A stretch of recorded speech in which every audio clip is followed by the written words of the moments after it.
belajar kita untuk para guru ini kita lakukan demi menunjang program pemerintah bahwa seorang guru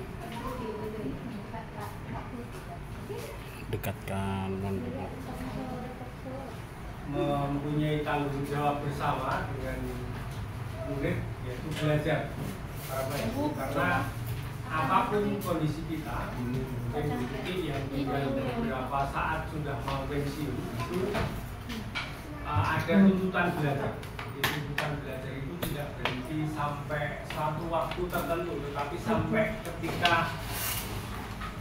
hayat masih di kandung badan, tanggung jawab kita terhadap belajar masih melekat pada kita semua. Jadi Bapak Ibu, hari Sabtu kita upayakan, kita manfaatkan untuk hari belajar, meskipun hari-harinya kita juga belajar ya. Kalau di PMM itu sudah mencanangkan 15 menit setiap hari untuk belajar. Nah, endingnya di hari Sabtu. Kemarin kita melempar satu materi yang kita ambil dari PMM, ada beberapa guru insya Allah sudah menyelesaikan. Untuk itu yang belum mohon juga dilanjutkan. Nah, hari ini kita akan belajar tentang penyebaran pemahaman budaya positif yang diantaranya para Bapak Ibu. Kalau dulu proses pendisiplinan itu perlu dengan teriakan, saya ini masih melekat. Kalau ini masih melekat dan ini mestinya sudah berangsur-angsur ditinggalkan ya. Jadi pendisiplinan dengan teriakan itu sudah tidak zamannya. Kemudian yang kedua, pendisiplinan dengan hukuman juga bukan zamannya. Maka proses inilah yang akan kita lakukan. Ini kita coba, ini tidak pada tataran pemahaman kita sudah paham, tetapi lebih pada tahapan penerapan. Jadi nanti ke anak-anak kita upayakan kita bangun positif di kelas kita masing-masing. Saya kira cukup. Untuk selanjutnya nanti kita silakan Pak Ali yang yang akan memaparkan materi ini. Pekan depan nanti insya Allah kita jadwal secara bergiliran untuk kegiatan ini. Assalamualaikum warahmatullahi wabarakatuh.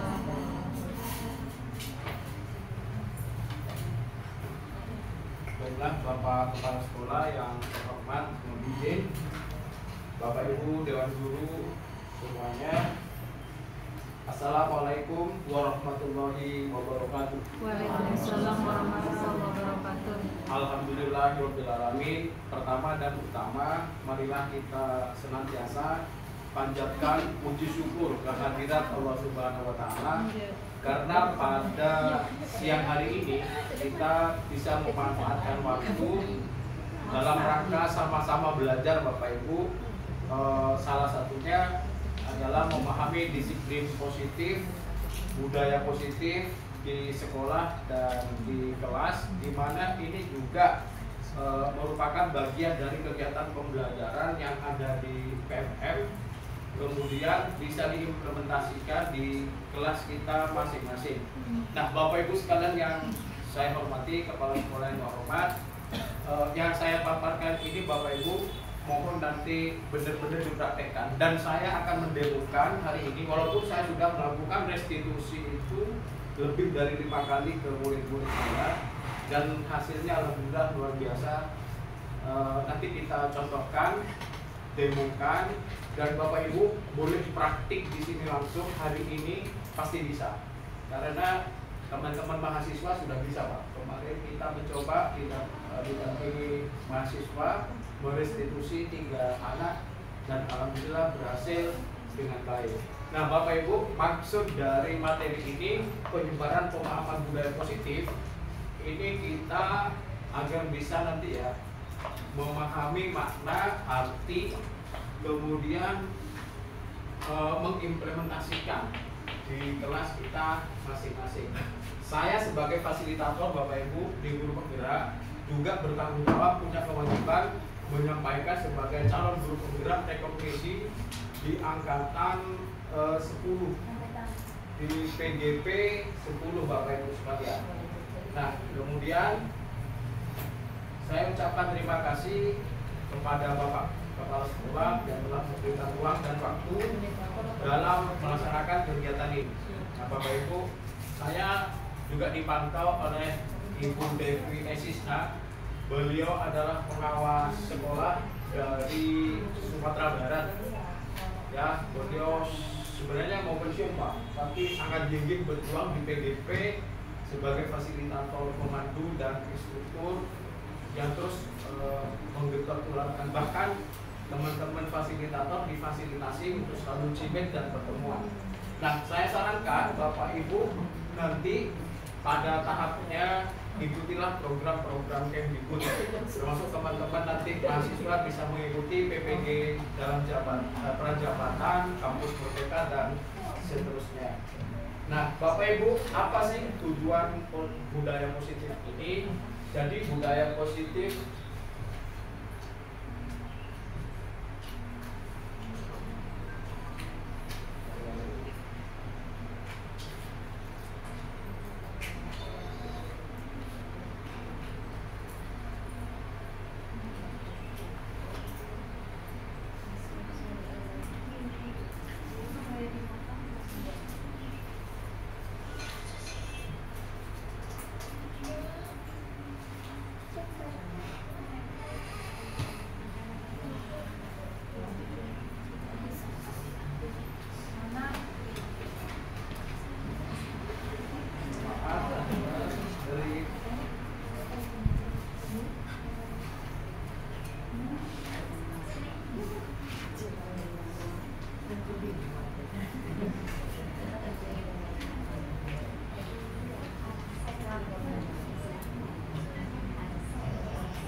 Oke, Bapak Ibu, saya lanjut ya. Jadi saya ucapkan terima kasih kepada kepala sekolah yang telah memberikan ruang dan waktu, di mana ini manfaatnya untuk kita semua Bapak Ibu. Nanti ketika kita praktek, kita akan bangga kalau kita bisa merestitusi. Ini restitusi bisa kepala sekolah ke guru Pak, bisa guru ke guru, bisa guru ke orang tua, dan guru ke murid. Makanya manfaatnya ini sangat banyak. Nah, pada hari ini saya ingin mendefinisikan ini agar kita punya pemahaman, kemudian kita bisa praktik bareng di sini. Nah, tujuannya apa? Menumbuhkan murid-murid dalam menerapkan budaya positif dan bertanggung jawab terhadap keyakinan kelas bersama. Inilah nanti kita akan tahu bedanya tata tertib, peraturan, dan keyakinan kelas. Selama ini kita terkungkung dalam bingkai tata tertib. Anak-anak yang tidak mematuhi tata tertib dianggap melanggar. Anak-anak yang tidak sesuai dengan peraturan dianggap melanggar. Padahal di atas itu Bapak Ibu, rata paling tinggi itu adalah keyakinan kelas. Menumbuhkan murid-murid yang menerapkan disiplin positif dengan motivasi internal. Ingat, motivasi internal itu bukan dipaksa, ya kan? Motivasi internal itu bukan dipaksa Bapak Ibu, tetapi lahir dari intuisi anak itu sendiri. Menciptakan suasana pembelajaran yang menyenangkan. Ini salah satu tujuan dari penerapan budaya positif di kelas kita nanti. Nah, yang menarik ini Bapak Ibu. Nah, kita akan belajar tentang 7 hal ini Bapak Ibu. Yang pertama, perubahan paradigma baru.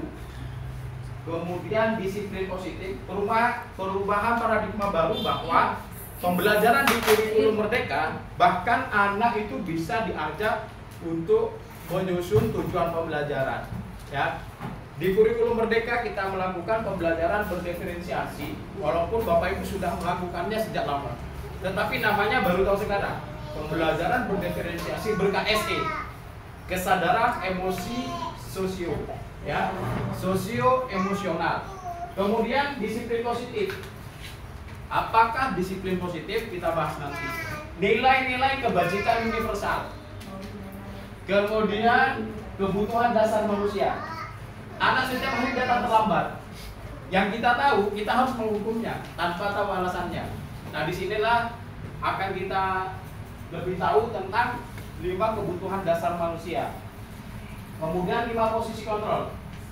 Nanti kita jelaskan yang detail dengan contohnya. Kemudian keyakinan kelas terakhir yang akan kita praktikkan ada 2 Bapak Ibu, yaitu keyakinan kelas dan restitusi. Nah, pembelajaran paradigma baru itu merupakan perencanaan pembelajaran berdasarkan prinsip-prinsip perkembangan yang mempertimbangkan capaian kompetensi. Dalam kurikulum mereka seperti itu. Jadi anak itu belajar sudah mempertimbangkan kebutuhan belajarnya Bapak Ibu. Ya. Yang membedakan dengan program atau kurikulum sebenarnya sebelumnya, yang paling tampak di kurikulum Merdeka adalah integrasi P3, profil pelajar Pancasila. Bukan hanya pelajar Pancasila itu menjadi lagu-lagu di awal, ya, tetapi dia terintegrasi dalam pembelajaran. Bagaimana dia bersikap, bertanggung jawab dalam kegiatan pembelajaran. Kelompok selama ini Bapak Ibu, mohon izin, yang menentukan kita. Nama kelompok bunga, kelompok hewan, kelompok pahlawan, gitu kan? Jadi mohon maaf, mohon izin, di kelas saya kelompok yang menentukan sudah siswa. Pak, saya mau kelompok presiden, oke. Mau kelompok pulau. Sekarang hari ini anak-anak kelompoknya pulau. Saya Sumatera, oke silakan. Bukan itu saja, mereka diberi tanggung jawab. Apa yang kamu ketahui tentang Sumatera? Sehingga mereka menciptakan suatu kelompok. Mereka tahu esensi dari kelompoknya. Jadi mereka cari data tentang Sumatera. Mulai dari kekayaan alamnya, jumlah penduduknya, dan sampai mereka membuat peta tentang pulau itu dipajang di belakang menjadi nama kelompok. Semester 1 kami menggunakan nama kelompok itu profesi. Yang mencengangkan sisi itu memilih profesi sebagai chef, tukang masak. Chef ya, tukang masak. Tetapi cita-citanya menjadi tukang masak internasional. Langsung saya telepon orang tuanya. Kenapa Sisi itu mempunyai cita-cita itu? Ternyata setiap hari di rumahnya dia membantu ibunya memasak di dapur. Di dapur, gitu ya. Jadi setiap semester kami menggunakan nama kelompok sesuai dengan usulan dari anak-anak. Ini salah satu contoh melibatkan siswa belajar sesuai dengan kebutuhannya. Jadi 6 kompetensi profil pelajar Pancasila sudah terintegrasi dalam proses pembelajaran, walaupun itu tidak kamu sudah bertanggung jawab, beri label tanggung jawab, enggak ya, tidak segitunya. Nah, inilah disiplin positif menurut KHD, di mana ada kemerdekaan, disitulah harus ada disiplin yang kuat. Jadi KHD itu Ki Hajar Dewantara, Bapak Pendidikan kita, Menteri Pendidikan pertama. KHD itu punya anak, namanya siapa? Anaknya yang tidak begitu sempurna, namanya adalah Niasti. Ketika beliau ada di Belanda, beliau bekerja, ketik, si Niasti ini mengganggu terus, namanya anak dengan berkebutuhan khusus. Ki Hajar apa yang dia lakukan? Langsung Niasti didorong keluar pintunya ditutup, dia asik bekerja, lupa bahwa anaknya ada di luar. Begitu dingin salju turun, dia buka pintu, Niasti sudah beku Bapak Ibu, sudah membiru. Sejak briefing ini saya, ini karena ceritanya begitu. Sejak saat itu dia memeluk Niasti dalam keadaan beku yang sudah biru dan ngomong, "Kowe salawase tak mulyake, kamu selamanya akan saya muliakan." Sejak saat itu KHD dalam filosofis pandangan pendidikannya bahwa guru berhamba kepada murid, artinya guru memenuhi kebutuhan belajar murid. Bukan berarti guru nyempelkan murid, bukan seperti itu. Nah, disiplin positif ini mengandung makna pertanggungjawaban, ya, tertibnya laku diri, hak dan kewajiban. Jadi disiplin positif itu bukan mendisiplinkan dengan paksa, tetapi sekali lagi lahir dari motivasi internal mereka. Nah, kemudian disiplin diri berarti ada tanggung jawab Bapak Ibu terhadap apa yang dilakukan berdasarkan tindakan pada nilai-nilai kebajikan universal. Jadi, disiplin positif diterapkan itu dengan cara menumbuhkan kesadaran, bukan paksaan, memberdayakan murid tanpa imbalan, penghargaan dan hukuman. Imbalan, penghargaan dan hukuman itu sama saja hukumnya. Anak yang pintar langsung dikasih uang, anak yang pintar langsung dikasih kue. Ini terjadi Bapak Ibu. Ketika bukan guru itu yang mengajar, murid misalnya Bu Lali mengajar kelas 1.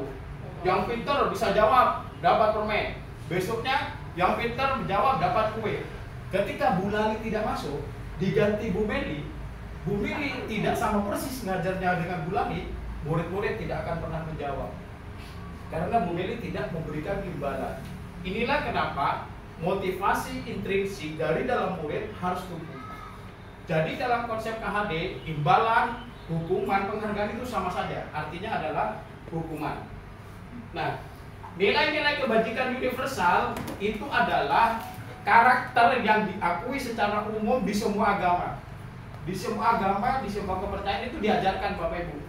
Contohnya tanggung jawab, toleransi, bahagia, disiplin, percaya diri, tanggung jawab, jujur, kesantunan. Di sini tidak mencantumkan takwa kepada Tuhan takwa kepada Allah Subhanahu wa taala. Kenapa? Karena nilai itu hanya ada di dalam agama kita, Islam. Tidak mencantumkan tanda kutip kepercayaan kepada Tuhan, Satya Dharma atau kepada Yesus tertentu tidak ada. Jadi ini diakui secara universal di dunia bahwa kejujuran, tanggung jawab ada di semua agama. Itulah yang dimaksud dengan nilai-nilai universal, nilai-nilai kebajikan universal berlaku umum, berlaku publik. Nah, Bapak Ibu sekalian, pertama keyakinan kelas. Ada apa yang dimaksud keyakinan kelas? Kok bukan peraturan kelas? Saya yakin di kelas kita masih ada peraturan. Ya, kamu tidak boleh masuk kalau terlambat, tidak boleh buang sampah sembarangan, tidak boleh ini, jangan itu. Nah, yang seperti itu masih peraturan Bapak Ibu. Sehingga anak-anak ketika melanggar peraturan itu mereka merasa bersalah. Oh iya, saya buang sampah sembarangan, saya salah. Nah, bagaimana caranya agar anak tidak merasa bersalah? Maka peraturan itu diubah menjadi keyakinan kelas. Keyakinan kelas adalah peraturan yang diperhalus, dipraktekkan dengan kesadaran, dengan motivasi intrinsik siswa dan menjadi budaya. Ya. Nah, Bapak Ibu sekalian, keyakinan kelas itu cara membuatnya gampang. 1, 2, 3, 4. Ada 6 cara, Bapak Ibu. Jadi yang pertama memunculkan peraturan dulu. Bapak Ibu boleh buat peraturan. Tidak boleh datang terlambat. Jangan membuang sampah sembarangan. Tidak boleh berbicara kasar. Apa saja boleh buat peraturan Bapak Ibu. Kemudian peraturan itu diubah menjadi kalimat yang lebih positif. Nanti di belakang ada ya. Misalnya, tidak boleh buang sampah sembarangan. Kalimat positifnya apa Bapak Ibu? Buanglah sampah pada tempatnya atau jagalah kebersihan. Gitu ya. Tidak boleh gaduh di dalam kelas. Positifnya belajar dengan tertib, ya kan? Jangan mengganggu temannya saat belajar. Positifnya jangan mengganggu temannya dalam belajar. Positifnya belajar atau menghormati orang lain. Gitu ya, menghargai gitu ya. Nah, yang positif itulah yang dinamakan keyakinan kelas.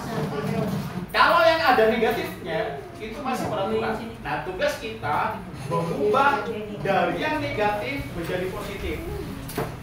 Kemudian setelah diubah menjadi positif, itu dikristalkan, lebih dipersempit lagi. Artinya anak-anak mudah mengingatnya lagi. Buanglah sampah pada tempatnya di luar kelas misalnya. Apa kalimat yang lebih singkat? Jagalah kebersihan. Oh, itu aja. Tidak boleh marah dan gaduh di dalam kelas. Apa kalimat yang paling sederhana? Belajar dengan bahagia. Itu saja. Sangat mudah. Nah, kemudian setelah itu berdiskusi dengan anak-anak. Kalau saya, ayo apalagi yang perlu kita sepakati, kemudian kita jadikan sesuatu keyakinan di kelas. Meninjau ulang keyakinan kelas dari waktu ke waktu. Jadi keyakinan kelas itu bisa berubah setiap waktu, Bapak Ibu. Nah, ini contoh keyakinan di kelas saya, Bapak Ibu. Jadi ini sudah orang tua tahu, sudah anak-anak sudah dibuat secara digital. Yang pertama, tertib belajar. Jadi bahasa negatifnya jangan sampai gaduh, mengganggu temannya. Cukup keyakinannya 2 kata saja yang mudah diingat anak. Tertib belajar. Yang kedua, saling menghormati. Tidak boleh mengganggu, tidak boleh mencela. Udah. Jadi 2 kalimat menjadi saling menghormati. Kemudian belajar dengan bahagia. Tidak boleh susah. Itu ya. Kemudian yang keempat, menghargai teman. 5, menjaga kebersihan. 6, gemar gotong royong. Ini cerminan pula dari profil pelajar Pancasila. Perhatikan peraturan dan keyakinan kelas berikut, Bapak Ibu. Jadi ada peraturan, ada keyakinan. Di sebelah kiri itu peraturan. Selalu kembalikan buku kepada tempatnya, berarti tanggung jawab. Dilarang menegur orang lain, menghormati. Hadir di sekolah 15 menit sebelum pembelajaran dimulai, berkomitmen. Dilarang melakukan kekerasan, menghormati keselamatan. Dilarang menggunakan narkoba atau membawa makanan-makanan yang berzat adiktif. Ya, kesehatan. Bergantian atau menunggu giliran, bersabar. Gunakan masker, ini zaman kemarin. Keselamatan dan kesehatan. Jangan berlari di kelas. Keselamatan dan kesehatan. Nah, itu contoh bagaimana Bapak Ibu nanti peraturan kelas itu yang sudah ada tata tertib diubah menjadi keyakinan kelas, kemudian dibuat digital boleh kalau ada grupnya, atau dicetak atau ditulis, ditempel aja. Nah, keyakinan kelas itu dikuatkan, Bapak Ibu. Ketika ada anak tak tertib, didatangi atau diingatkan keyakinan kelas mana yang kamu belum kuatkan. Oh, saya belum tertib, Pak, dan lain sebagainya. Nah, berikutnya adalah 5 kebutuhan dasar manusia. Kita tahu kadang anak-anak datang terlambat, kadang menangis, kadang mereka itu ngabul, ngamuk-ngamuk, dan lain sebagainya. Ternyata kita salah memvonis, Bapak Ibu, termasuk saya kadang-kadang. Anak yang ngamuk-ngamuk disangkanya tak nyamuk, ngamuk-ngamuk disangkanya mereka emosi. Setelah ditelisik, orang tuanya bermasalah. Maka kebutuhan dasar yang belum terpenuhi apa? Kasih sayang. Saya punya murid namanya Lulu, sudah restitusi kemarin. Dia datang selalu makan di dalam kelas. Kalau saya mau marah, oke, karena saya gurunya. Tetapi saya tanya, kenapa kok selalu makan di dalam kelas pada saat jam pelajaran baru aja mulai? Ternyata di rumahnya dia tidak pernah sarapan. Dibawakan dari rumah tidak sempat. Itu pun datang juga sering terlambat. Sehingga dia harus makan di kelas untuk menjaga stamina. Apa kebutuhan yang tidak dipenuhi? Bertahan hidup. Jadi ini sudah ada indikatornya, Bapak Ibu. Kadang ada anak-anak sering cubit teman-temannya, sering lanyalah. Dia hanya ingin puas, mulanya lah itu dia bangga. Dia kebutuhan hidupnya adalah kesenangan. Nah, identifikasilah anak-anak pada kebutuhan dasar ini. Kita menasihati dengan restitusi cukup melihat kebutuhan ini. Misal karena faktor makanan, ya udah diubah polanya, diubah caranya. Nah, itu Bapak Ibu. Nah, kemudian penjelasannya Bapak Ibu, kebutuhan dasar hidup manusia atau bertahan hidup itu kebutuhan yang bersifat fisiologis, misalnya kesehatan, rumah, makanan, dan lain sebagainya. Nah, yang kedua, kebutuhan dasar hidup, rasa ingin diterima, kebutuhan untuk disayangi, kebutuhan koneksi sosial. Dia itu merasa tidak percaya diri di kelas, ingin disayangi oleh gurunya. Lah kalau gurunya bentak, ini bertolak belakang dengan kebutuhan dasarnya. Dia menganggap ingin disayangi, tapi kita membuat dia kecewa, maka ini terjadi kontradiktif. Sehingga anak-anak semakin kecewa, belajarnya menjadi kurang nyaman. Nah, kemudian kebutuhan penguasaan. Ada saja anak-anak itu merasa jago, merasa hebat di kelasnya, sehingga dia itu selalu intimidasi teman-temannya. Kebutuhan dasarnya apa? Dia ingin jadi pimpinan, dia ingin menguasai, dia ingin menjadi super power di kelasnya. Nah, kita kalau merestitusi, lihatlah kebutuhan dasar mereka. Nah, kemudian berikutnya kebebasan. Jadi kadang-kadang anak tidak suka bahasa Inggris. Mereka lebih memilih tidak belajar di dalam kelas. Mereka keluar. Mereka tidak suka bahasa Madura. Mereka lebih berani izin untuk keluar atau alasan kemana saja. Mereka ingin bebas Bapak Ibu. Nah, kita kalau peka terhadap kebutuhan dasar mereka, maka kita punya strategi agar mereka bisa berubah dengan cara restitusi nanti ya. Nah, berikutnya kebutuhan kesenangan, seperti yang saya katakan tadi. Anak-anak yang dikekang bermain itu justru malah menjadi kacau Bapak Ibu. Ingat, kodrat anak adalah bermain, tetapi bermain yang diarahkan. Permainan di kelas menjadi pembelajaran. Nah, kemudian ini Bapak Ibu, bedanya hukuman, konsekuensi, dan restitusi. Kalau hukuman tidak terencana, kadang tiba-tiba ada anak lambat, udah kamu lari lapangan 2 kali misalnya. Ada anak melanggar di kelas, sekarang juga kamu itu menulis saya tidak akan mengulangi lagi 50 kali. Kemudian murid tidak tahu apa yang akan terjadi, tidak dilibatkan. Murid itu nggak tahu sebenarnya mau dihukum apa, bentuk hukumannya nggak tahu.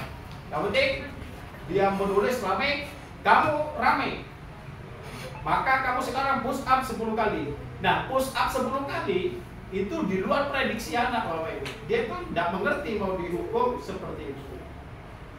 Bersifatnya satu arah, bisa hukuman psikis, jiwa, atau hukuman fisik. Kalau hukuman fisik suruh push up, suruh lari, suruh menulis. Kalau psikologis, dia bisa dipermalukan di depan teman-temannya. Ini contoh anak yang melanggar. Ini adalah anak-anak yang tidak bertanggung jawab. Ini adalah anak-anak dalam asuhan dan peraturannya. Itu hukuman Bapak Ibu.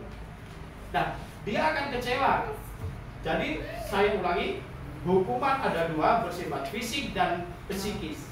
Kalau suruh push up, suruh lari, keliling lapangan, suruh menyapu, itu termasuk fisik. Yang berat adalah hukuman psikis tadi.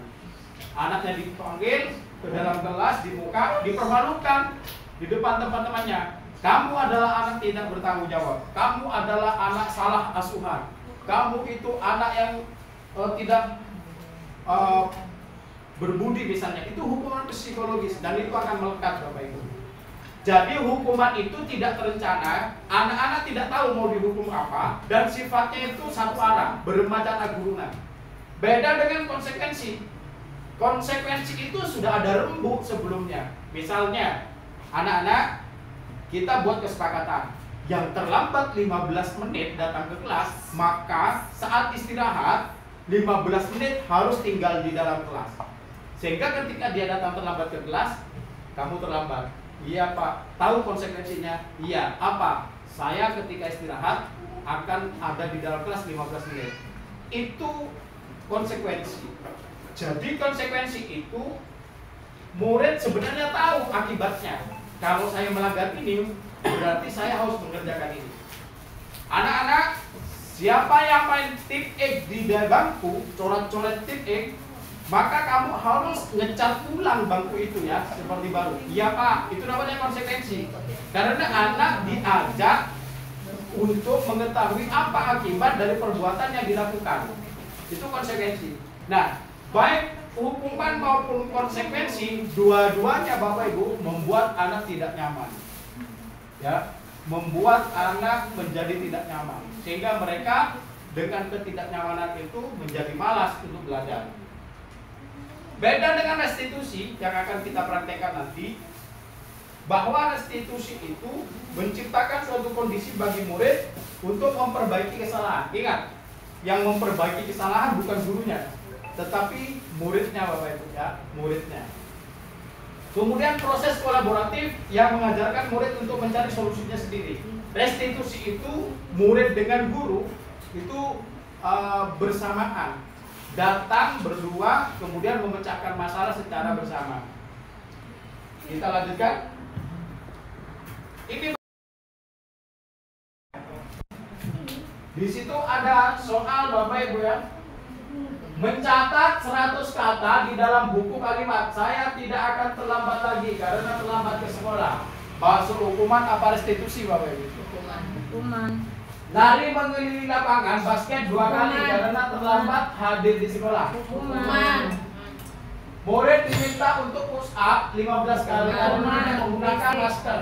Mengganti kerja tugas teman yang telah dicoret-coret. Membersihkan tumpahan air di meja tulis karena tersenggol pada saat belajar. Apa itu? Konsekuensi ya, konsekuensi. Bingung jawabnya. Murid disuruh untuk mengenakan sepatu seharian di sekolah karena tidak mengenakan sepatu hitam. Nah, ini bedanya Bapak Ibu. Nomor 2 dengan nomor ini. Lari mengelilingi lapangan basket 2 kali karena terlambat hadir di sekolah, itu masuk hukuman. Tetapi yang terakhir, lari mengelilingi lapangan basket 2 kali karena terlambat 10 menit untuk pelajaran PJOK, itu masuk konsekuensi. Kenapa? Karena dia ada konsensus dengan guru olahraga. Paham ya?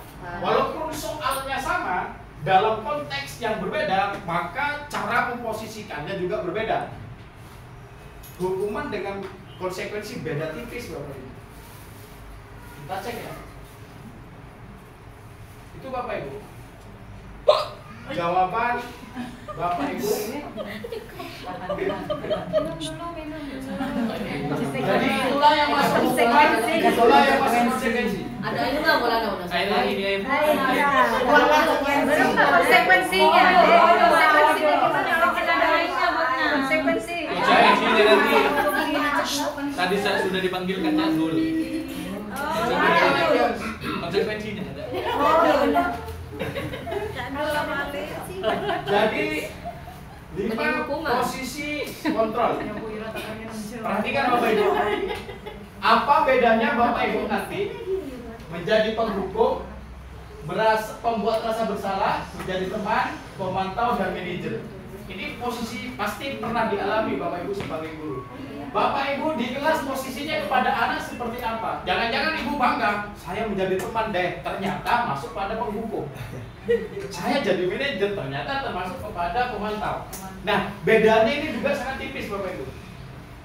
Kita lihat dulu cara berpikir salah kita. Cara kita berpikir salah. Ingat ini yang salah Bu. Kalau guru bisa mengontrol murid, itu sebenarnya ilusi Bapak Ibu. Tidak ada guru yang bisa mengontrol murid. Tidak ada. Jangan bangga. Saya guru kelas 5 gendong, murid saya tunduk. Tidak. Itu ilusi. Tako. Ilusi. Pak Ali. Contoh. Itu ilusi. Saya tidak merasa begitu. Itu ilusi Bapak Ibu. Masangko berarti. Ilusi bahwa penggunaan positif, efektif dan bermanfaat. Ketika penguatan positif, efektif dan bermanfaat, ilusi. Kritik dan membuat rasa bersalah mampu menguatkan karakter. Marah-marah ke anak itu bukan menjadi baik. Jangan anggapan baik itu ilusi Bapak Ibu. Ilusi bahwa orang dewasa bisa memaksa. Tidak bisa. Jadi seolah-olah guru olahraga ingin memaksakan kepada peserta didiknya harus tunduk. Itu adalah ilusi Bapak. Orang dewasa, anak-anak itu bukan orang dewasa yang kecil ya. Paham maksud saya? Anak kecil itu adalah bukan orang dewasa yang kecil, atau orang dewasa kita itu bukan anak-anak yang besar. Beda. Ya, cara berpikirnya itu sangat berbeda. Maka perhatikan posisi ini Bapak Ibu. Ini contoh penghukum, nanti ada jabarannya. Ya. Guru berbuat, berkata, hasilnya. Kemudian murid berkata, dampaknya bagi murid ini sudah dipetakan yang terjadi Bapak Ibu. Nah, mengubah paradigma stimulus respon ke teori kontrol. Jadi stimulus respon jika itu realitas, maka kita pada posisi kontrol berbeda. Kemudian semua orang melibatkan hal sama, setiap orang memiliki gambaran yang berbeda. Sampai kalau stimulus respon cara berpikirnya menang kalah. Tetapi kalau pada posisi kontrol berpikirnya win-win solution atau menang-menang. Nah, kita tiba ke restitusi Bapak Ibu. Apakah restitusi itu? Restitusi adalah proses menciptakan kondisi bagi murid untuk memperbaiki kesalahan mereka. Ingat ya, jadi memperbaiki kesalahan mereka sehingga mereka bisa kembali pada kelompok mereka dengan karakter yang lebih kuat. Nah, dalam segitiga restitusi itu hanya ada 3 langkah. Gampang banget 3 langkah. Jadi 3 langkah restitusi. Yang pertama adalah menstabilkan identitas. Nah ya, menstabilkan identitas. Apa yang dilakukan menstabilkan? Menstabilkan identitas. Setiap orang pasti pernah melakukan kesalahan. Kamu bukan satu-satunya anak yang bersalah. Bapak juga pernah melakukannya. Jadi seolah-olah mereka itu tidak dipojokkan dengan kita, ya, tidak dipojokkan dengan kita. Kemudian yang kedua, validasi tindakan yang salah. Kamu tentu punya alasan melakukan seperti itu. Adakah cara yang lebih efektif yang bisa kamu lakukan?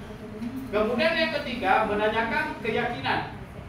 Keyakinan kelas apa yang telah disepakati, kamu ingin seperti apa, dan lain sebagainya. Nah, mari kita urut satu persatu Bapak Ibu. Pada tahap menstabilkan identitas, prinsipnya adalah membuat kesalahan itu adalah proses Bapak Ibu. Jadi kesalahan itu bukan satu-satunya atau sesuatu yang sangat memberatkan. Tetapi kesalahan itu sebenarnya adalah proses untuk menjadi bagus, menjadi baik. Maka kalimat yang muncul adalah membuat salah itu wajar, tidak apa-apa. Bapak juga atau temanmu yang lain juga pernah bersalah. Tidak ada manusia yang sempurna. Jadi kalau kamu datang terlambat sebenarnya biasa aja. Ya, itu menstabilkan identitas agar emosinya tidak meledak-ledak. Bapak Ibu juga pernah melakukannya, saya juga pernah melakukannya. Nah sekarang kita tidak ingin mencari siapa salah, siapa yang benar, tapi kita ingin ada solusi dari persoalan ini. Jadi anak-anak merasa menyadari bahwa dia melakukan sesuatu yang salah, tetapi tidak kita marahi. Barulah ke tahap kedua, validasi tindakan yang salah. Ini kembali ke 5 kebutuhan tadi Bapak Ibu. Jadi berupaya memenuhi suatu kebutuhan tertentu. Kalimat yang muncul dari kita, kamu tentu punya alasan mengapa kamu melakukan itu.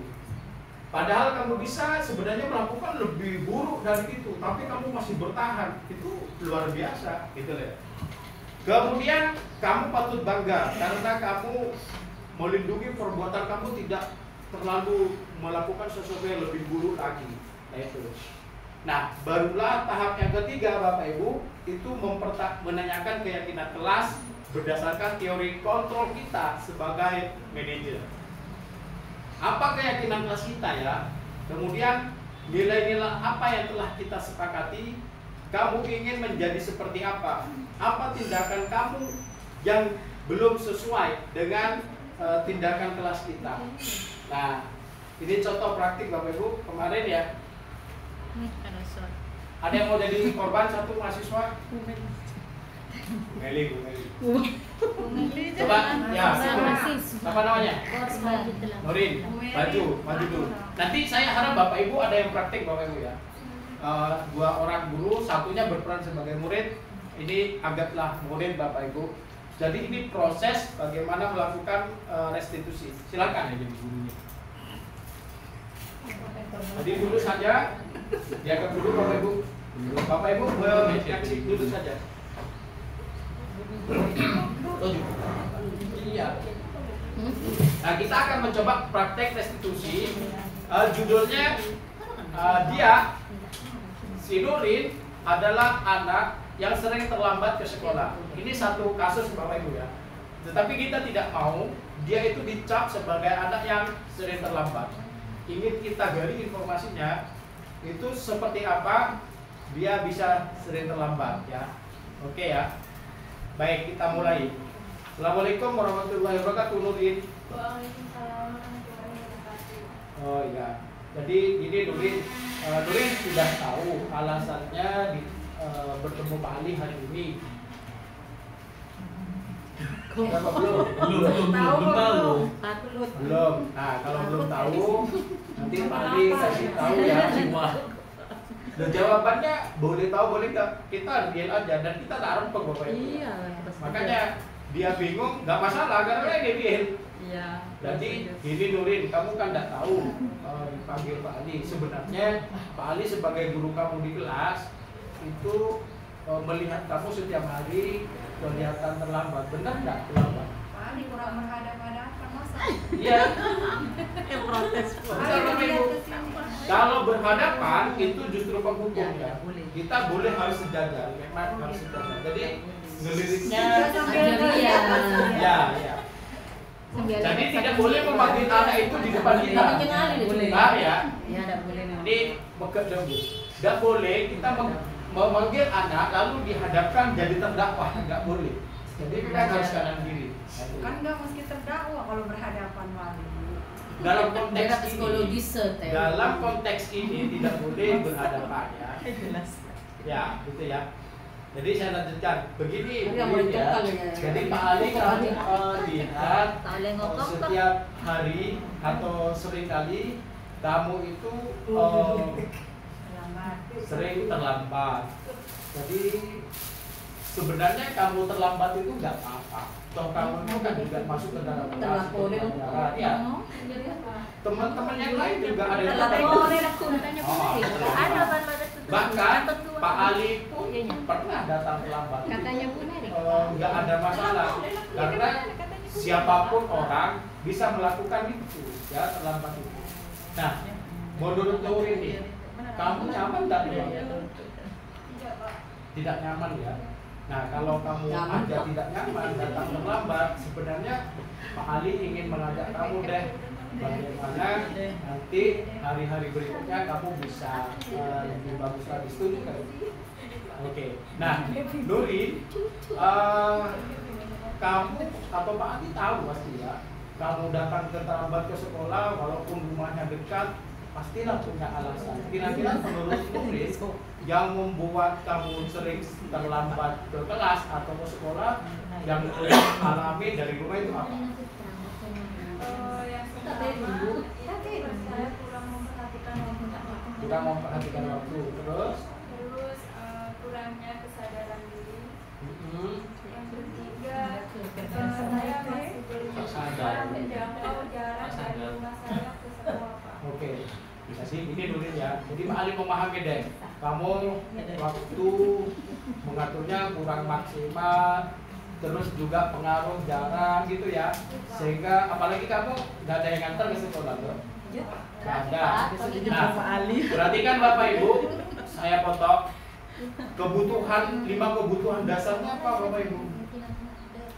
Kurang perhatian. Enggak? Kurang diperhatikan. Nah, pertama dia itu kurang diperhatikan ya, kurang mendapatkan perhatian. Siap Ya. perhatian. Harusnya ini saya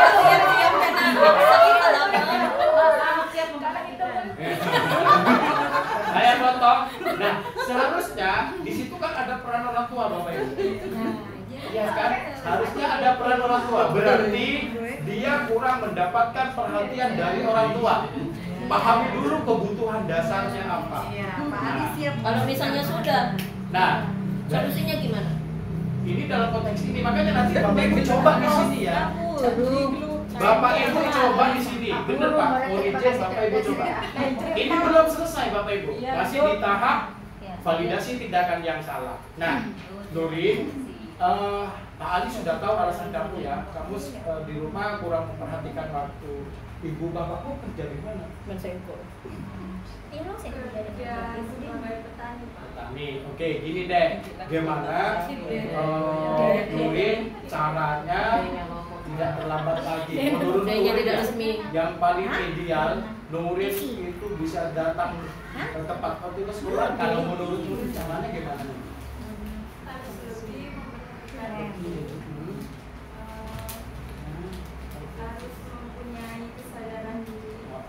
Apakah butuh alarm enggak? Kira-kira bangunnya agak pagi atau butuh diingatkan orang tua? Tidak. Nah, itu ya. Nah, menurut Nurin nih, kita sudah punya keyakinan kelas. Dari 6 keyakinan kelas itu, kemudian Nurin ini lambat datang ke sekolah atau ke kelas, kira-kira keyakinan kelas yang mana perlu dikuatkan? Coba, keyakinan kelas itu, keyakinan kelas kita itu apa? Ada tertib ya, belajar dengan bahagia, menghormati, menghargai, menjaga kebersihan. Kira-kira keyakinan kelas poin yang mana yang Nurin perlu diperhatikan lagi? Artinya nanti setelah ini Nurin akan lebih tertib lagi ya. Nah, caranya seperti yang disampaikan oleh Nurin, pertama nanti memberitahu orang tua agar dibangunkan lebih pagi. Atau Nurin mungkin bisa pasang alarm di HP-nya, atau minta orang tua mengingatkan agar Nurin bisa punya lebih banyak waktu berangkat ke sekolah, sehingga nanti keyakinan kelas pada tertib lebih dikuatkan lagi ya. Sudah bisa, kira-kira Nurin untuk bisa menerapkan ini kapan?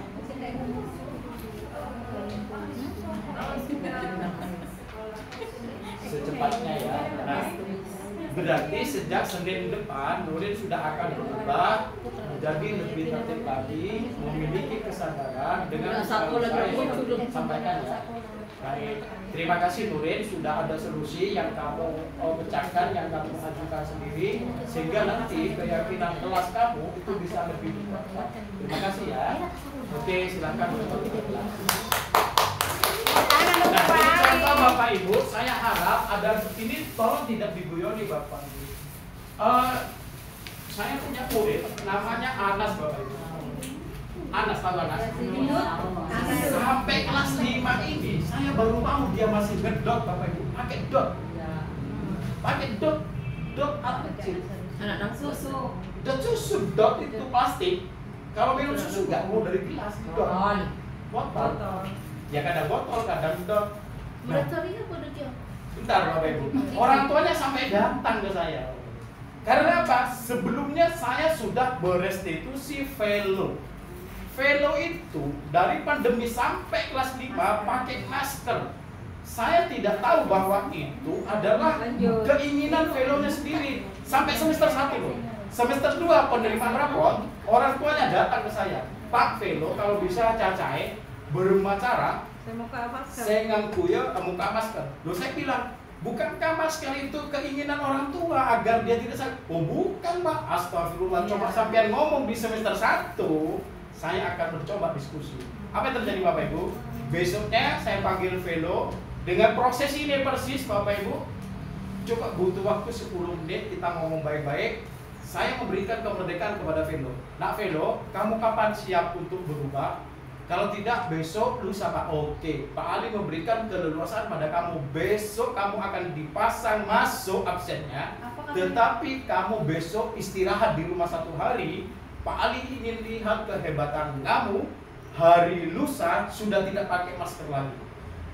Ya Pak, nangis velonya itu nangis Bapak Ibu.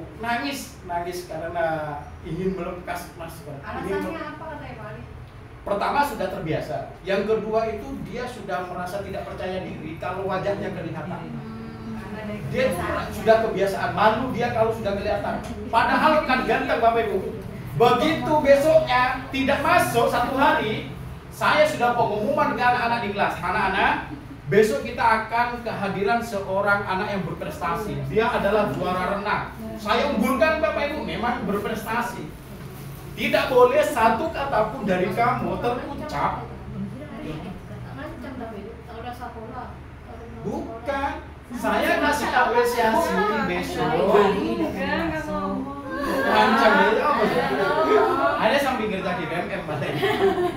Jadi saya apresiasi Nak Velo, kalau kamu siap besok lusa, maka saya apresiasi kamu kasih hadiah. Kasih besok, jangan masuk dulu, boleh tidak masuk, besok.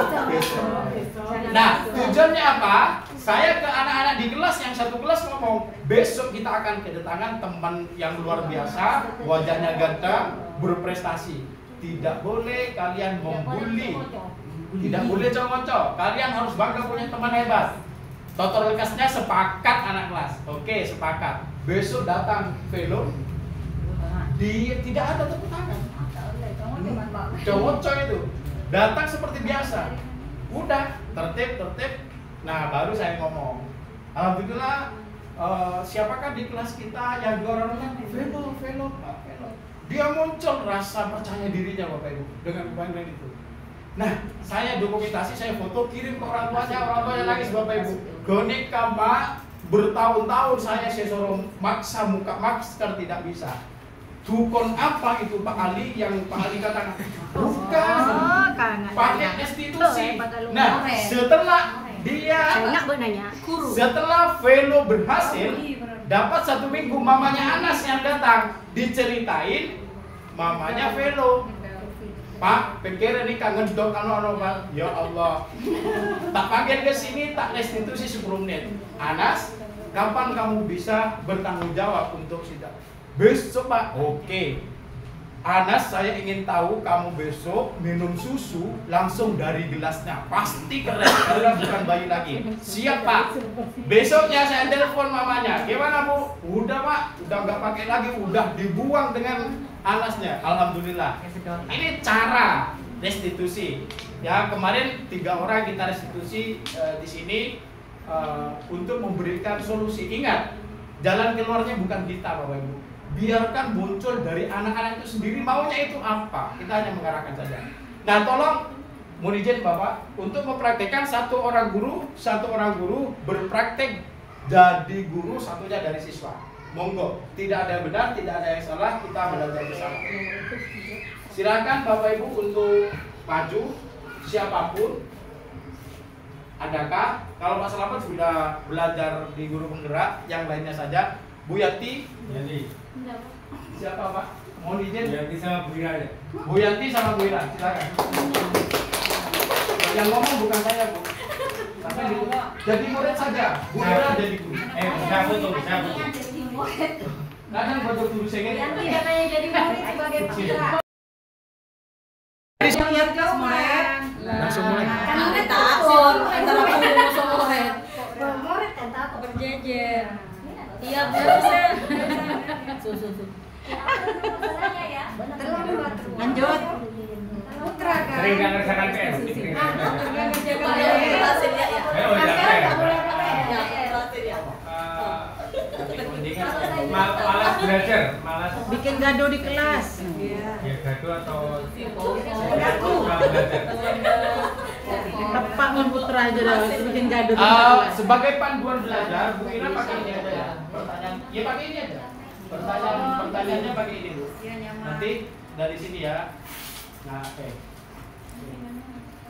Dari sini. Jadi pertanyaan yang dibaca ini, nanti ke sini. Nanti ke sini ya. Cocokin kok ada di corona.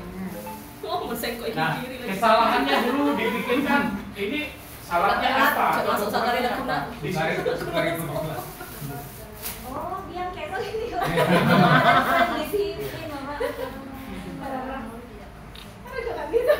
Mik lagak nabanganan murid tuh kata. Ayo ke besti. Iya dong. Dicoba. Tidak ada masalah. Anggap tidak ada penonton, tidak ada penonton. Marina Ria jadi artis ya. Jangan saya doang nanya. Gimana anak ibu? Assalamualaikum Yanti. Waalaikumsalam Ibu. Oh, Yanti tahu nggak sama Ibu diajak ke sini ngobrol buat apa? Nggak tahu ya. Sekarang gini, menurut Yanti, Masa ikut gigi. sholat itu sikap yang Aku lanjut masuk lah. gimana ya sama teman-teman? Biasa aja. Oh biasa aja. Waktu pembelajaran Tak biasa aja. merasakan. Biasa aja, Masya Allah. Jodoh cengkal mungkin.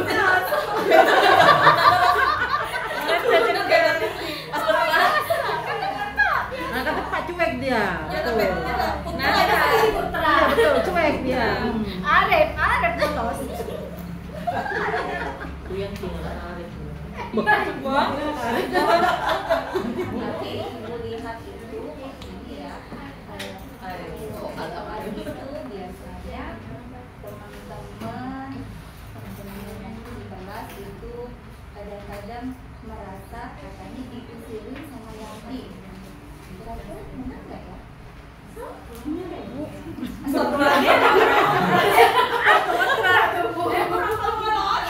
Putra gitu cuma jawab Pak. Udah Ibu saya ada buat apa-apa. Ah. Itu jawabnya Putra Lesti. Harga masalahku. Menurut Putra nih, Ibu ya lagi dia menyebut itu gini, cubit Putra. Itu benar nggak? Apa aja dari? Parah.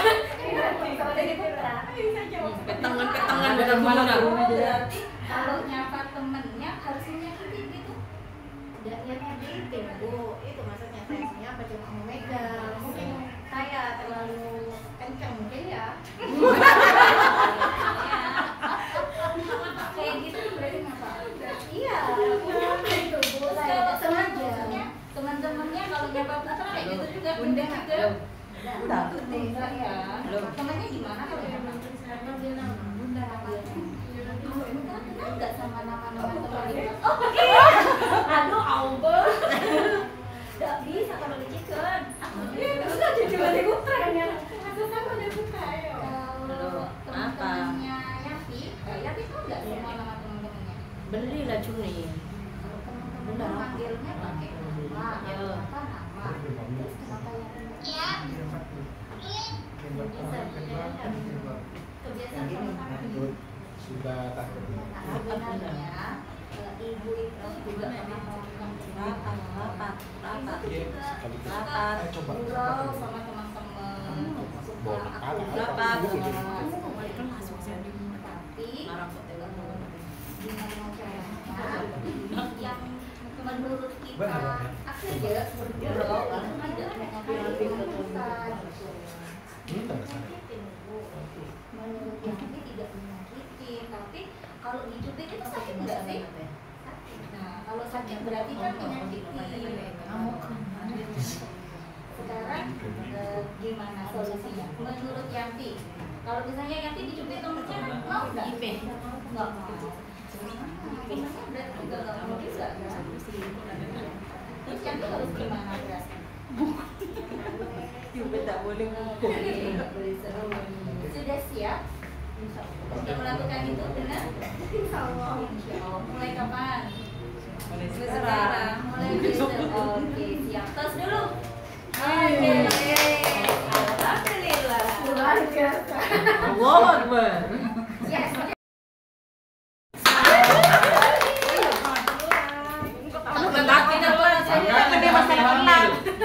Enggak telat. Pak Ali, Dalam. apa beda kesepakatan kelas dengan keyakinan kelas? Nah, makanya kesepakatan kelas ini bisa diganti. Kata-katanya. Termasuk peraturan ya? Iya. Tapi kemarin sebenarnya Iya, awal-awalnya. Iya, kesepakatan kelas ini setelah disepakati. Waalaikumsalam. masih peraturan ya. Boleh kesepakatan. Jangan ini pengumuman di sekolah. Apa yang di sekolah itu?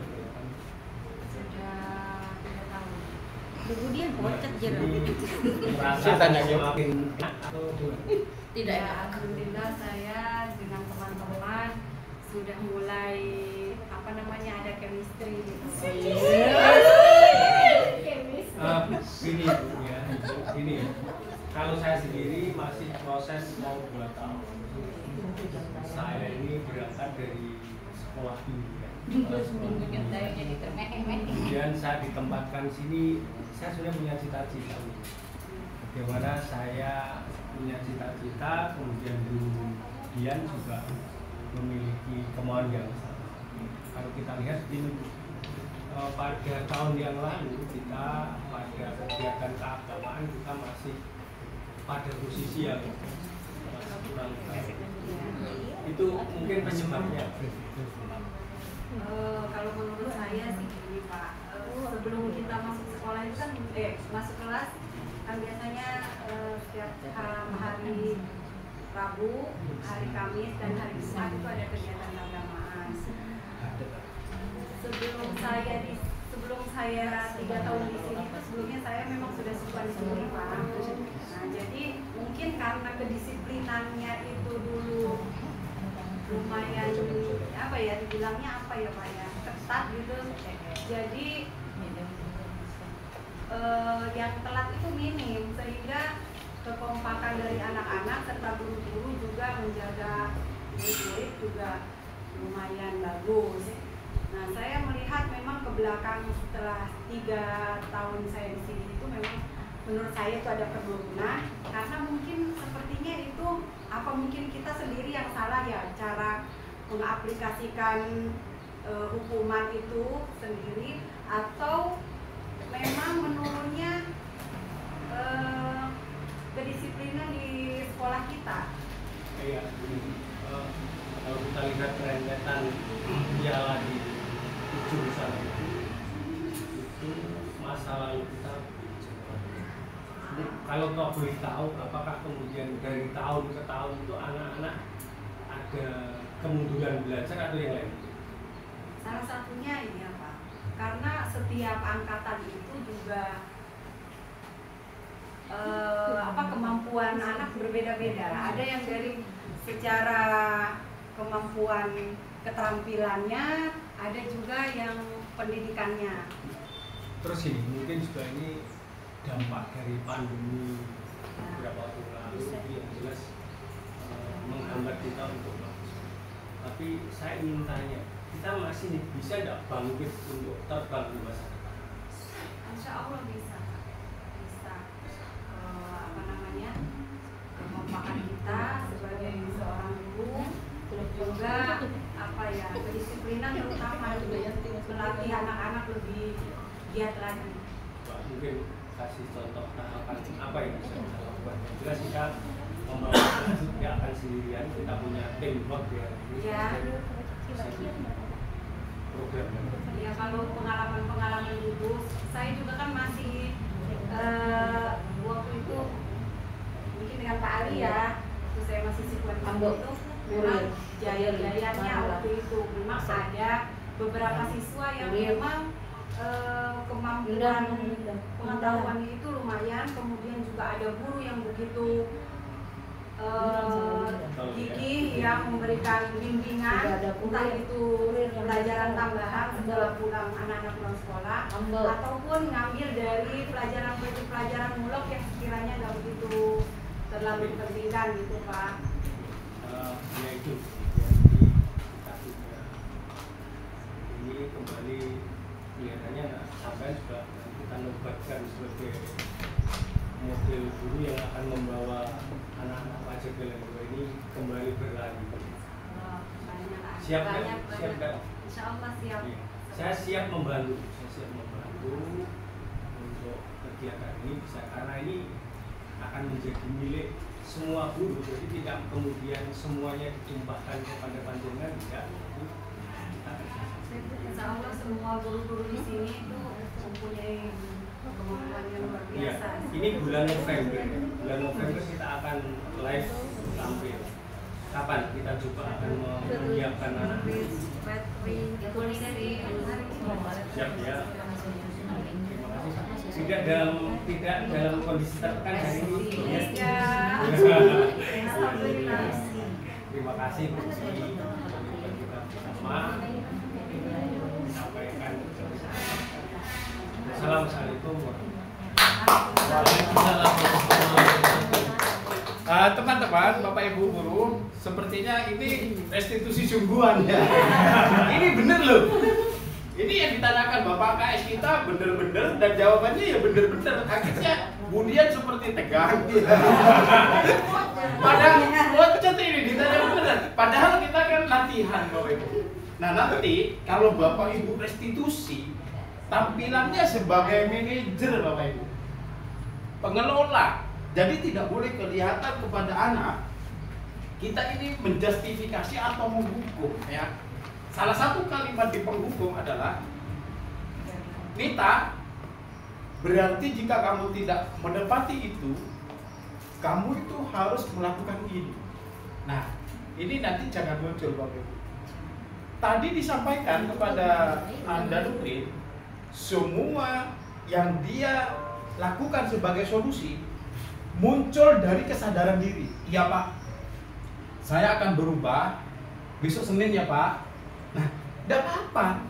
Kesiapan anaknya, jangan sampai maksa. Tidak bisa Senin, besok pagi kamu harus. Tidak bisa. Itulah keyakinan kelas. Tadi ada yang bertanya Bapak Ibu, apakah bedanya kesepakatan kelas dengan keyakinan kelas? Seharusnya keyakinan kelas itu tidak tertulis pun, dia sudah paham apa yang akan dilakukan. Namanya keyakinan sudah tertanam di alam bawah sadar, di dalam pikiran, menjadi suatu budaya dan kebiasaan. Kita sholat, kita berdoa, tidak perlu kita tulis menjadi jadwal sholat maghrib sekian, ini tidak perlu. Karena itu keyakinan yang harus kita lakukan.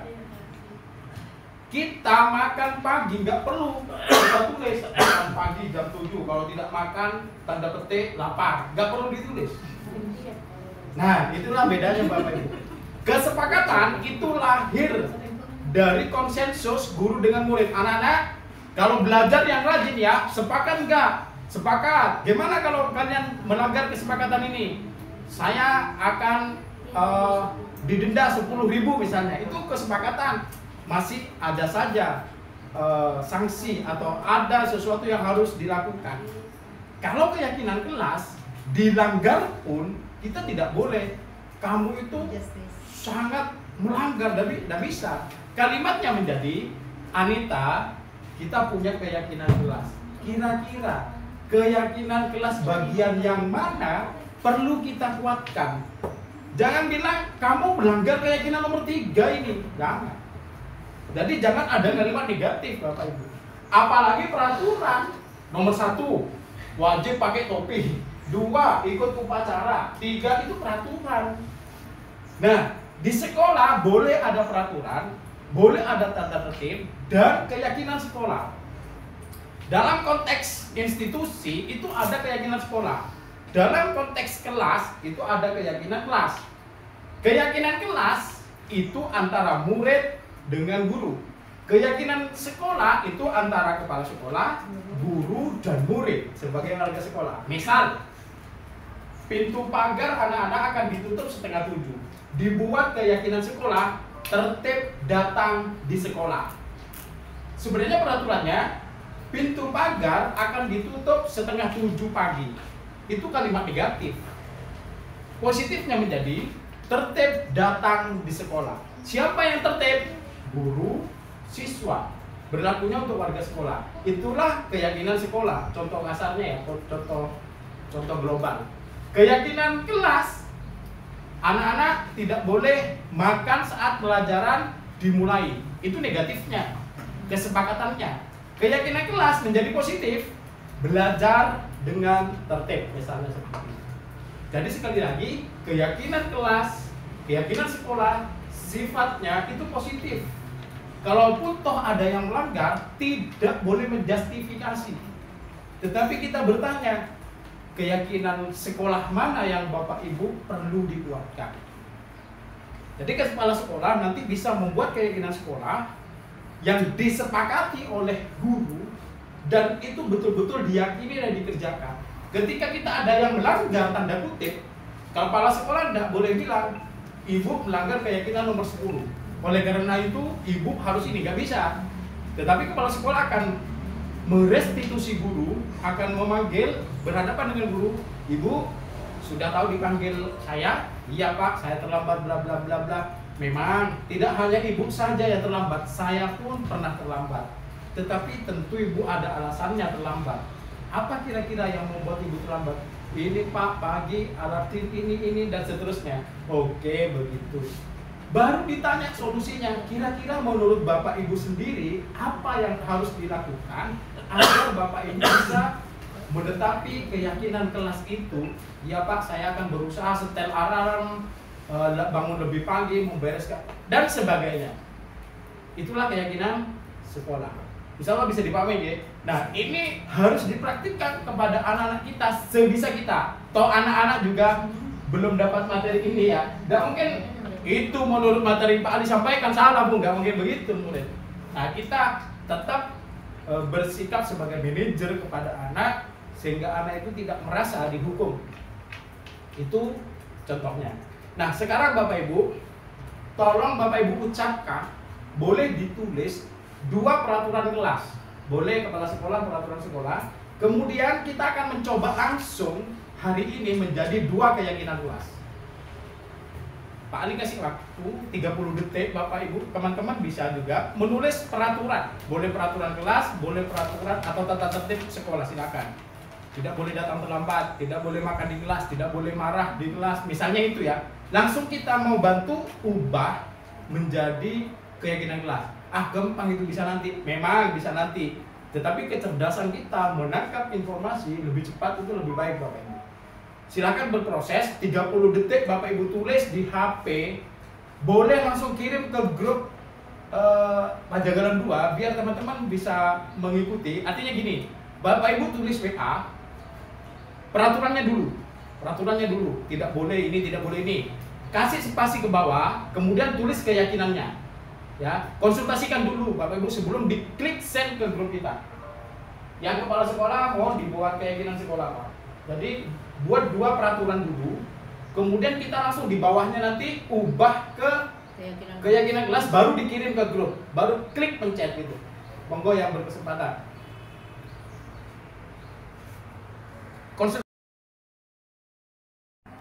Ayo, susah-susah gampang. Kadang-kadang kalimatnya peraturannya banyak, ketika diringkas menjadi 2 kata bingung. Nah itu. Yo. Memakai seragam sekolah rapi dan bersih. Nah itu sudah keyakinan. Peraturannya. Peraturannya. Peraturannya. Tidak boleh membuang sampah Sembarangan. Oke. Peraturannya, keyakinannya?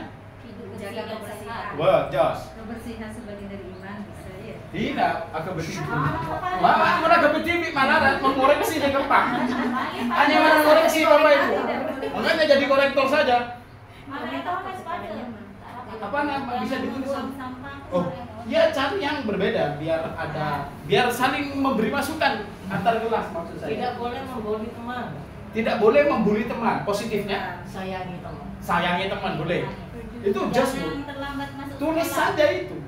Dan keyakinan kelas kalau sudah ditulis di kanvas seperti saya dibuat digital, kirim ke anak-anak. Biarkan dia meresap di bawah alam bawah sadar. Itu dikuatkan terus Bapak Ibu. Sayangi teman, hormati teman, hargai teman. Ini kalau tidak terlambat datang ke sekolah, berarti tertib gitu ya. Tertib datang ke sekolah.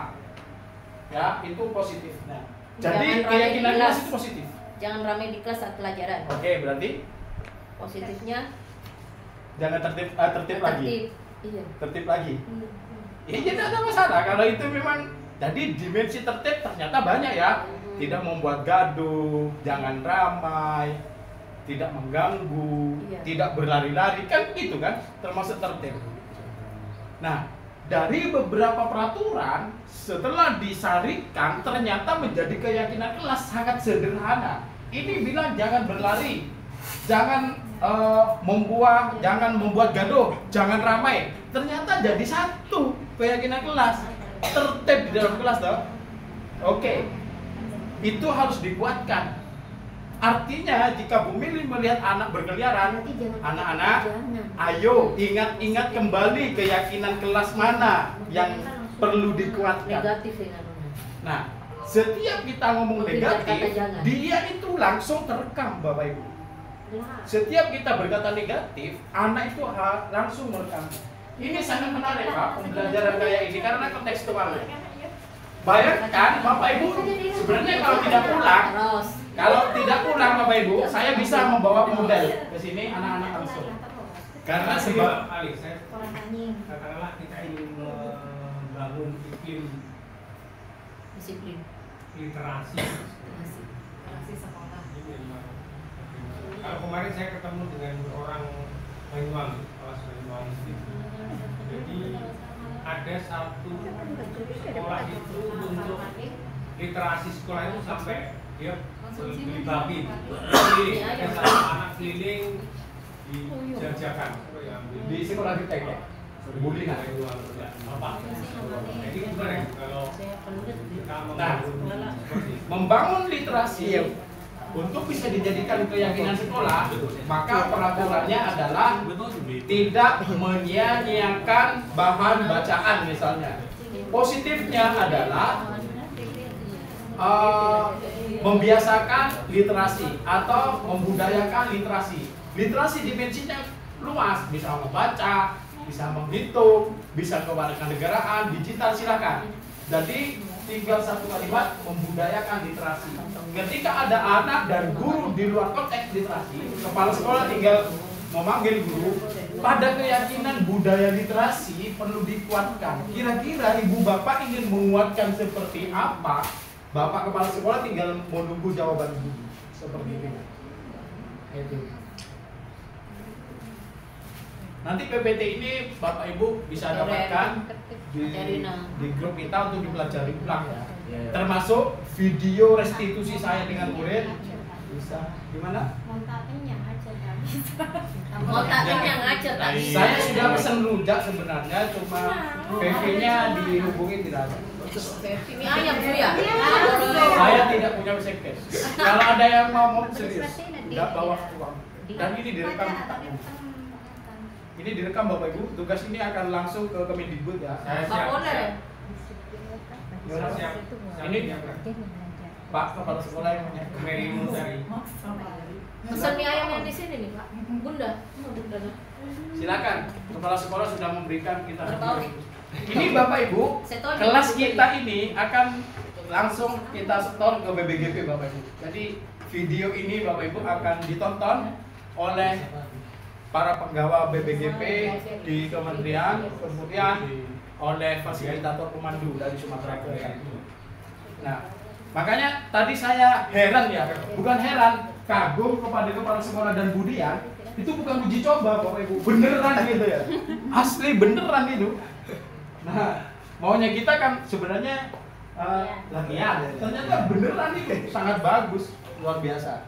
Nah itulah contoh restitusi yang beneran Bapak Ibu. Nah, penjelasan tadi. Dalam keyakinan kelas kadang kita sendiri yang senang. Saya pernah melakukan di kelas. Di situ kan dilarang bawa air. Suatu saat saya bawa air dupa. Itu telat minum. Nggak ada satu anak bilang, Pak katanya nggak boleh minum. Betul. Pernah saya. Makanya sebelum kita membuat keyakinan kelas diri kita sendiri. Diri kita, Iya. saya kena tergolong bolak-balik juga. Iya. Pernah saya kayak gitu. Mohon maaf ya, Makan di kelas tapi gurunya makan. Mohon maaf ya, ada guru mapel ke kelas saya bawa botol minuman. Nggak tahu siapa itu. Saya kena tegur dengan anak Pak. Iya. Ada guru Pak tadi bawa itu Pak, dan bekasnya masih ada di meja saya. Lucunya bekasnya masih ada di meja saya. Iya cecer, karena di kelas saya tidak boleh membawa ini, menjaga ketertiban. Botol atau gelas tidak boleh masuk ke kelas saya. Kalau ada langsung off. Sehingga anak-anak komplain, Pak katanya jangan, oh iya saya buang langsung. Saya aja masuk di pintu Bapak Ibu begini, langsung itu tim penanganan nyorot saya itu. Betul, minum. Asal jangan makan di kelas. Kalau minum asalkan dari termos boleh. Kalau dari bahan plastik tidak boleh di kelas saya. Karena setelah ini habis jadi sampah Bapak Ibu. Gelasnya dan ininya itu diraka-rakan. Kalau termos silahkan. Hah? Tidak apa-apa kalau satu aja diulang. terserah, kan keyakinan kelas masing-masing dong. Iya. Terserah. Kalau di kelas saya tidak boleh bawa TX, tidak boleh. Justru di saya Terserah tiap itu. hari suruh bawa botol. Iya, kita pakai botol Tupperware Bapak Ibu. Kita bawa semua. Iya, pakai tumbler. Pakai tumbler boleh, yang tidak boleh itu kemasan. Yang habis pakai itu loh, buang, gelas tidak boleh. Kalau bawa tumbler boleh. Nah, pokok itu kan nggak boleh diulang 2 kali. 3 kali boleh. Berapa? Nah, itu contoh dari keyakinan yang kita. Oke, tadi sampai di peraturan, silakan ada yang dikonsulkan lagi. Kirim di grup kita, di grup aja dulu. Teman-teman kalau buat kirim di grup PPL. Sudah ya? Ada pertanyaan Bapak Ibu sebelum kita akhiri? Kalau sudah melakukan restitusi tapi tetap aja ada Restitusi ulang. tetap saja anak itu tidak mau berubah. Saya mau saya. Apakah Sudah harus jadi karakter jadi situ jadi hukuman kemudian Apa? tetap nggak berubah gitu tingkahnya anak. Terus misalnya. pertanyaannya setelah dihukum apa berubah? Tidak. Lah ya apa lagi? Kenapa Gimana harus dihukum kalau? solusinya? Kenapa? Gimana sana solusinya? Lah ya kan restitusi 1 2 3. Orang tuanya sudah. Orang tuanya Sudah. ya udah kita lakukan terus. Ya Restitusi. tadi itu saya tahu lagi saya anak-anak. Iya, restitusi itu tidak 1 kali, Pak ya. Ya, itulah Restitusi terus. ujiannya. Kalau itu sampai naik, maka guru kelas selanjutnya bertanggung jawab. Ini udah masuk ojol, Mas. Benar sih. Sebentar lo kan lulus putra jangan kasih gini. Ah, Rituana mare. Mana Rituana saya tidur. Nah. Ada pertanyaan lagi Bapak Ibu? Nah, oke Bapak Ibu, saya harap ini memberikan manfaat ya. Tunggu dulu, saya lebihkan mata. Jadi Bapak Ibu, kita bukan sekadar menyampaikan, mendesiminasikan, tapi kita menguji coba dan saya sudah mempraktikkan dan 5-5-nya yang saya itu tidak butuh ribet, artinya tidak sampai ngulang 2 kali. Kalaupun Bapak Ibu merestitusi lebih dari 1 kali, tidak apa-apa Bapak Ibu. Tidak harus semua anak direstitusi, ya. Jadi yang paling sering diulang kebiasaannya kurang bagus itu direstitusi ya. Nah, itu. Kemudian keyakinan kelas, kalau saya masih menyampaikan secara digital Bapak Ibu. Artinya kita buat di format Canva, kemudian kita bagi ke anak-anak, anak-anak memahami dan kuatkan di kelas bahwa sudah ada keyakinan kelas yang kita sepakati atau yakini. Nah, keyakinan kelas lebih bagus lagi jika tertempel di kelas bersanding dengan kesepakatan kelas. Ya. Jadi kesepakatan kelas apa, kemudian keyakinan kelas itu bahasanya lebih sederhana. Misalnya kesepakatan tidak boleh makan minum di dalam kelas. Kalau keyakinan kelas udah tertib di kelas, udah 2 kata saja, 3 kata saja. Gimana kalau tidak ada keyakinan kelas? Ya tidak dosa Bapak Ibu. Cuma ini pembelajaran bagi kita. Bagaimana kesepakatan kelas diganti keyakinan kelas? Ya tidak apa-apa Bapak Ibu. Yang penting terus dikuatkan. Bagaimana kalau di sekolah masih ada tata tertib? Tidak apa-apa Bapak Ibu. Kita tetapi tata tertib. Jadi keyakinan kelas tujuannya memberikan kesadaran kepada anak apa yang dilakukan itu benar-benar lahir dari motivasi intrinsik, bukan karena paksaan. Makanya ketika dipanggil bukan dipaksa. Jalan keluarnya dari dia sendiri. Teknik berbicaranya itu namanya coaching, jadi bicaranya sebagai manajer ya. Demikian Bapak Ibu, jika tidak ada pertanyaan, mudah-mudahan bermanfaat. Kita akan terus mencoba, akan berkolaborasi.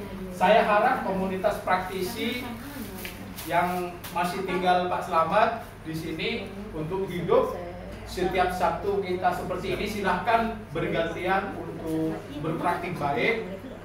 Di KKG kita Bapak Ibu diberi panggung untuk melakukan praktik baik online maupun offline. Jadi Bapak Ibu yang ingin mendapatkan sertifikat sebagai narasumber dan bisa dimanfaatkan di PMM, maka Bapak Ibu bisa menjadi narasumber di KKG kita sediakan tempat. Bapak Ibu bisa berbagi ke seluruh Indonesia. Kebetulan KKG 01 itu sudah menjangkau sampai Sumatera Barat Bapak Ibu. Pesertanya sudah sampai Sumatera. Kemudian nanti PMM tolong dicek di e-kinerja BKN itu sudah ada tombol sinkronisasi e-kinerja dengan PMM. Jadi Bapak Ibu tinggal satu kali klik di e-kinerja, maka semua RHK yang ada di PMM yang sudah divalidasi oleh kepala sekolah akan muncul di e-kinerja. Tinggal nanti di kepala sekolah, di setiap nama di sebelah bawahnya akan ada rubrik penilaian oleh kepala sekolah, munculnya nanti saat Juni Bapak Ibu. Sehingga nanti SKP sudah ada di e-kinerja bagi yang PNS. Terima kasih dari saya, mohon maaf atas segala kekurangan, semoga bermanfaat dan salam sehat, salam bahagia. Assalamualaikum warahmatullahi wabarakatuh. Waalaikumsalam. Tambahan